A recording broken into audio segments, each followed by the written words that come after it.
Hello everybody and welcome to week 4 of building scalable distributed systems. This week and building on this week over the next couple of weeks, we're going to start looking at design approaches and technologies for scaling the data layer. But in this module, we'll just look at some of the basic problems that need to be addressed as you scale the data layer from a single database to support internet scale data. So we'll talk about how you scale up data stores and the fundamentals of distributed databases. Then we'll talk briefly about transactions in distributed databases and the importance of caching. So relational databases, I'm sure you all know and love, are a very established technology, been around for 25-30 years. They're stable, highly optimized, and are very easy to scale up by buying a bigger machine. What this means is you buy a machine something like this, 32 terabytes of RAM, massive amounts of processing, but it's a symmetrical multiprocessor machine, so there's basically a lot of nodes, one big memory space, and some shared disks. And you can run your database very, very effectively on this machine, and pay lots of money as well. These are expensive beasts. But what happens when you eventually have so many transactions and so much data that you outgrow this machine? Well, you can buy a bigger one, but there's a limit to how much performance you can squeeze out of very large systems. It's large, but there's still a limit. So what typically happens is you will start to scale up your system, as this slide shows at the top. But when you reach the capacity of scale up, you might want to partition your data. So you still have one database engine, but you're partitioning your database across disks. So this optimizes data placement and enables you to get more throughput and capacity by having disks operating concurrently. But when you exceed that capacity, what you can do is have multiple database instances. So you're essentially partitioning your schema across different physical database instances. So this works really well. It's just that you've just got to think about how this is handled in your SQL, because now you're not just doing SQL queries on a single database instance. And of course, you've got more compute, you've got more disk, and because you've got more compute, you've got more license costs. Typically, databases are often charged by the amount of CPUs they run on, and they ain't cheap. Other ways you can scale databases is to do read-write splitting. So this is basically a master-slave architecture. You have a single master copy of all the data, which writes are sent to, and then as soon as data is written to a master, it's then in the background copied to all of the slaves. And so clients who just issue reads can talk to the slaves and get the data from there. So they're offloading the transactional load for reads from the master. This works really well as long as you've got a very read-heavy problem. If you have something that's write-heavy, then your master will probably reach capacity pretty quickly. And of course, what happens if your master goes down? Availability comes into play. So here's an example of Oracle's RAC system. It has multiple database instances running on different machines, but they share essentially a very large database and a shared cache. So you can pay Oracle lots of money to get this architecture. You can also scale out using clusters, and this typically uses an approach called sharding, where we're basically using the key of the data to horizontally partition our database across different nodes. So in this example, we have data which is split by geography. So we have data that's relevant to Europe, data that's relevant to the Americas, data relevant to Asia. And so when the country comes in, a particular request, we can look at the country value, and by looking at the country value, we can figure out if it's in Europe, America, or Asia, and look at the appropriate database. So this is typically like a value-based approach to sharding. You can also use hashing, it's very commonly used, as well as we'll talk about a lot in the next couple of lectures. So this works really well, but what happens if you get uneven load? So maybe when I design this system, we have the same amount of customers in Europe and the Americas and Asia, but then suddenly my system takes off in China and I've got 100 times more data in Asia than I have in the Americas or Europe. How do I handle that imbalance? And what do I do if shards fail? So it's a good solution, but not perfect. But you'll see it's widely used in distributed databases as we talk about these technologies in the next couple. Here's another approach to scaling a relational database then, which is the MySQL cluster approach. This is shared nothing, unlike the Oracle system, which was shared data. This is a distributed multi-master database, no single point of failure. The data is partitioned, basically using hashing as the shard key, and it works really well. It's widely used again in many very large-scale systems. The problem comes with scaling relational databases. The problem that comes when you scale relational databases is based around the fact that relational schemas are typically designed through normalization to be effective for querying in multiple different ways. So ad hoc queries, they're designed to support many different ways to query the data. But some of those many different ways can be incredibly inefficient, because you sometimes have to join data from many different tables together to satisfy a particular query. And this can be very difficult to do at scale when you're satisfying ad hoc queries that are joining together megabytes or gigabytes or even potentially terabytes of data at the same time from different tables. So the structure, the schema-based structure of relational databases makes it harder to scale these things. You can certainly scale up on expensive hardware up to its capacity, but how do you scale up on commodity hardware?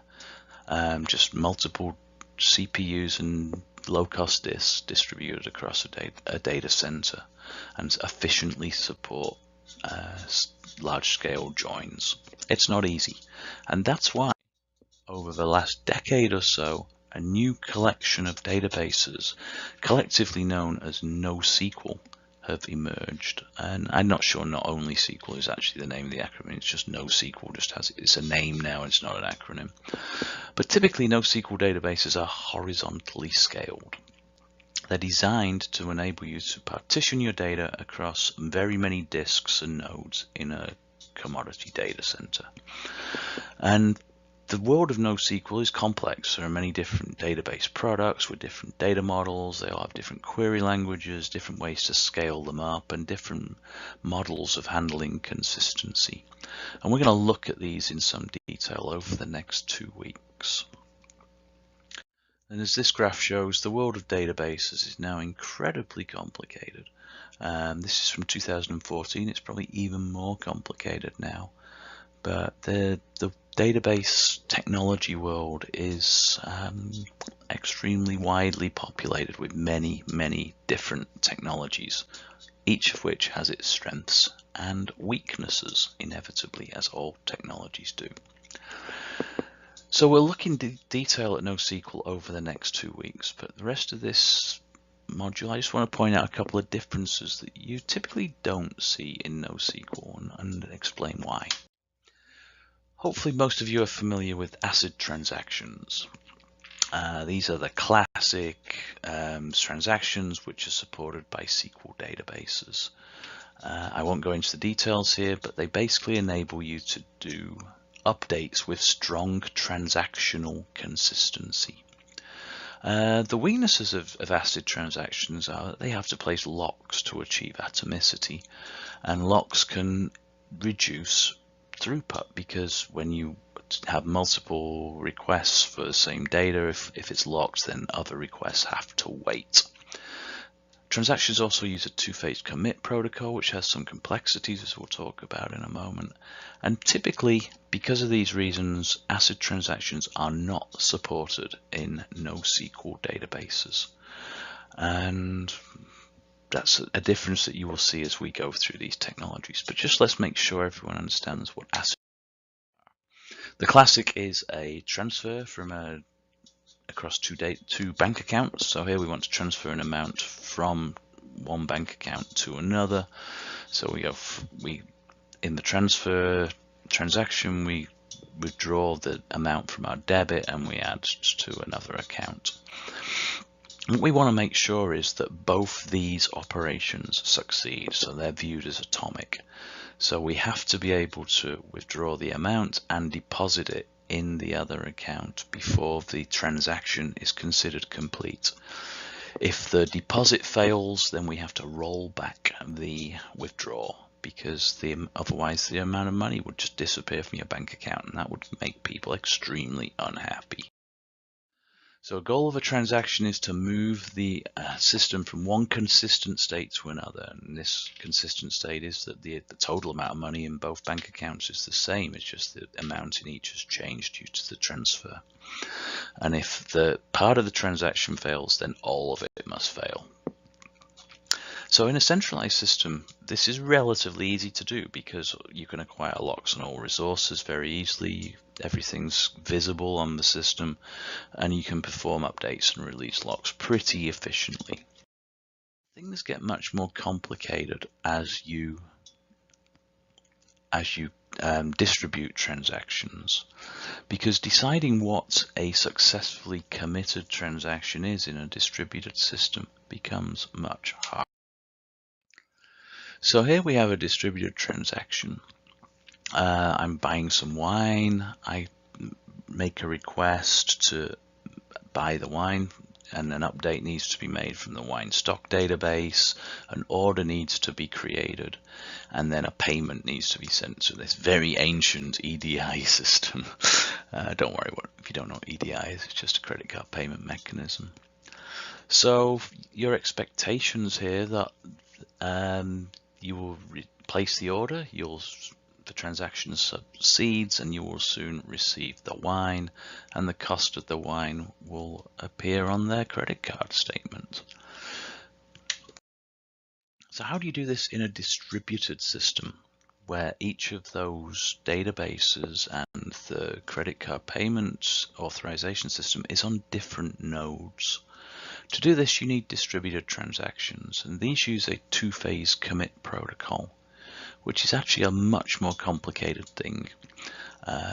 It requires a transaction coordinator or manager to coordinate the transaction, act as a central authority to coordinate the transaction across all of the participating nodes, in this case the stock database, the order database, and the credit card payments facility. There's a protocol called the XA protocol which standardizes this so that it can execute over different databases from different vendors, and it's supported in the Java technology stack through the Java Transaction Service, JTA.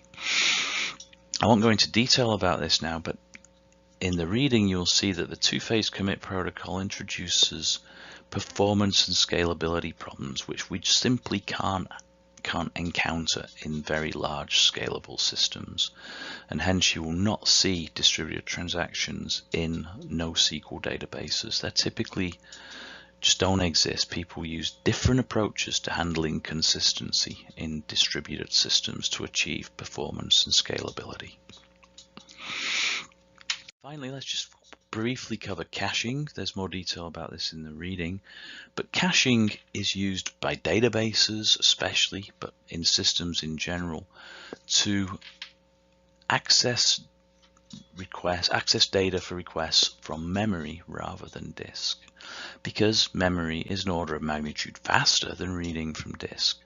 So if we can cache popular data from our database in memory, if it's not changed when a new request comes in, we can just read from the cache. We don't need to read from the disk again. This provides much more capacity for our system because we're offloading work from the disk that can be used by other transactions which really need to access the disk. So caching is great. It enables databases to perform much faster than they typically could if every transaction hit disk. It's really nice because you don't really have to do any programming. The database handles the caching mechanism for you. But it's bad because it's expensive. You really need to throw lots of memory at a database node to get excellent performance through the cache. And some databases will recommend that you have as much memory as disk so that you can essentially cache the whole database. What people typically do in large-scale systems, though, is they use distributed. This is just a very simple example of what distributed caching looks like. We have web clients which issue requests, and these are load balanced across web servers.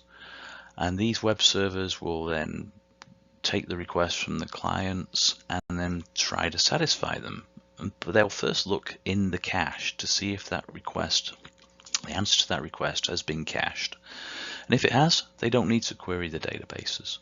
They can just quickly respond to the web client. And in large-scale systems, this cache cluster that's shown in the middle here can be massive. You can have typically hundreds of cache nodes that can support very large amounts of data and offload the requests that need to hit the actual database. So caching is really, really important in large-scale systems. And in the reading, you'll start to read about issues to do with cache hit rate, and which defines the effectiveness of the cache and the different types of caches, read-through, write-through caches, and an example widely used technology called memcached, which is used in many systems. It's available as an AWS service now as well. So in summary, relational databases are a well-established and great technology, but they become hard and expensive to scale. And this is why NoSQL technologies have emerged, and we'll look at those in much more detail in the next 2 weeks. Caching is absolutely essential to reduce the load, the amount of requests that a database sees. And transactions are a fundamental part of many distributed systems, but they're actually really hard to scale. And NoSQL technologies and very large scalable systems use different approaches to handling transactional consistency, as we will see in the next 2 modules.